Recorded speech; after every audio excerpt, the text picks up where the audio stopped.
What's going on, everybody? Christian Ballard Sports Media, fresh off the air from the live unprofessional sports show. I go to the ESPN app because I got a notification, and the Heisman finalists are officially announced.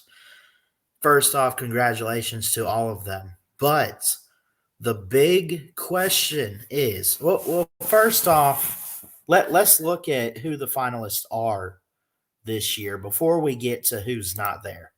Right? Let's get in there.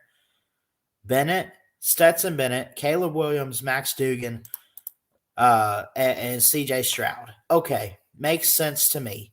Notice that all of those guys, except for Caleb Williams, are in the playoffs. Ohio State's in the playoffs, Georgia, TCU. I don't see anybody for Michigan. I could be wrong. But these four quarterbacks were announced on Monday as the Heisman Trophy finalists. The four quarterbacks who play for four of the top 10 teams this season, including three that will play in the College Football Playoff, will be in New York for the Heisman ceremony this Saturday. USC Williams is the odds-on favorite, minus 2,500 to take home the award, even after the Trojans were eliminated from the CFP after a loss to Utah in the Pac-12 championship game on Friday. The sophomore who transferred to USC from Oklahoma after the Trojans hired Lincoln Riley surpassed 4,000 passing yards this season and had 37 touchdowns. I'm not going to read all this. He is tied for most in the country. Then you got Max Dugan, led TCU to an incredible undefeated regular season, over 3,000 yards, 30 touchdowns, only 4 picks. The senior out of Iowa will lead the Horned Frogs against Michigan in the Fiesta Bowl, with the winner heading to the national title game. You got Stetson Bennett. We know what he's done for Georgia. Over 3,000 yards, 20 touchdowns. Does not say how many interceptions. I'm sure it's not many. Stroud was a Heisman finalist last year and finished fourth. This season, he's thrown for 3,000 plus yards, 37 touchdowns. He's tied for the most of the nation alongside Williams. Notice who I did not put. Where is Bryce Young? And I'm not here to promote Bryce Young. I'm not saying he should have been invited. I know Alabama has had a rough year and a rough go of it. I fully understand that. Let's look at his stats and compare them to last year, right? This year, through what have we played? 12 games, 3,007 yards, 64 completion percentage, 27 touchdowns, 5 interceptions, 16 sacks. Compare that to last year's Heisman campaign, right? His 2021 Heisman campaign, he led the Alabama Crimson Tide to the national title game. He was a runner-up, lost to Georgia 33-18. We get all that. His numbers were phenomenal and off the charts. Bryce Young, 4,872 yards, 66.9 completion percentage, 47 touchdowns, 7 picks, 39 sacks. So you mean to tell me, and I know that we still have one more game left. We don't know what's to come, let alone we don't even know if Bryce is going to play unless he wants to sit out and just go ahead and prepare for the NFL.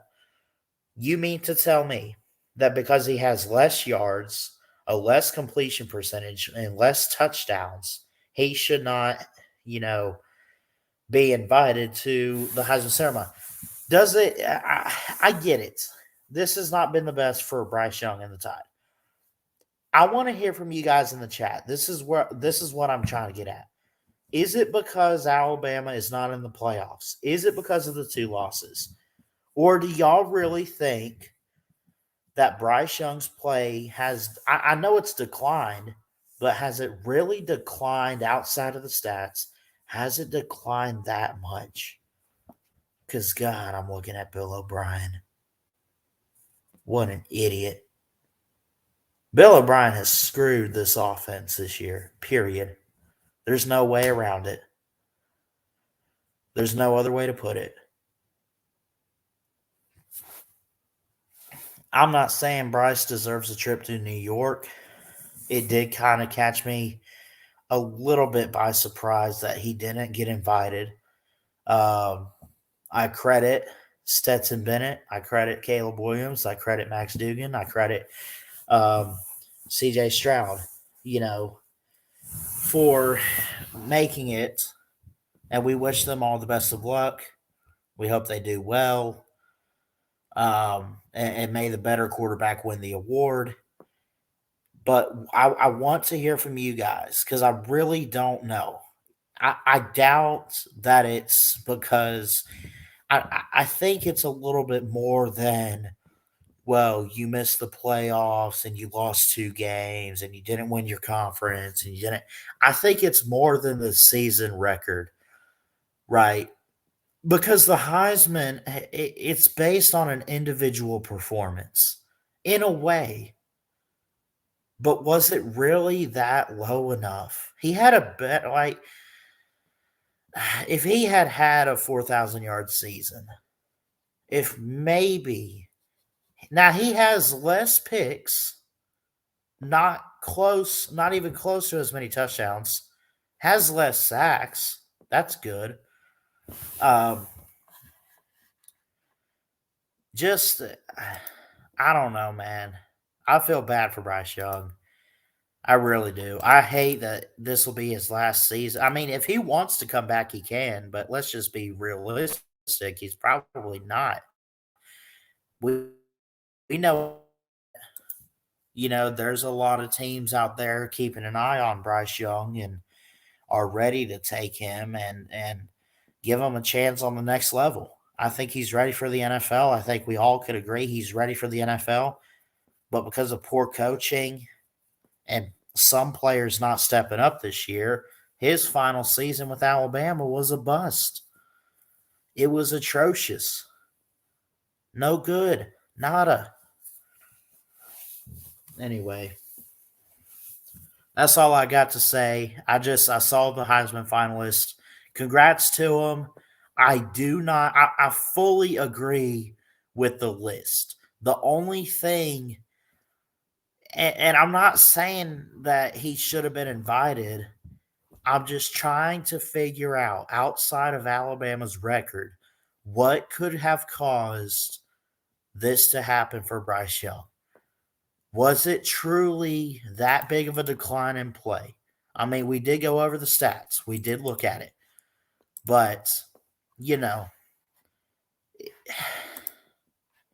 man, just call it what it is. It is poor coaching. Poor coaching by Bill O'Brien. He really messed up Bryce Young this year. And I can assure you, Nick Saban knows that. And I would hope Nick Saban is smart enough to maybe clean house and hire someone else next year for when we have Ty Simpson. I love you guys. Jesus loves you. Good luck to Bryce in the NFL. Hopefully he plays in the ball game. If not, we support that. And we'll just see what happens. I love y'all. Y'all have a great week. God bless. And I guess roll tide.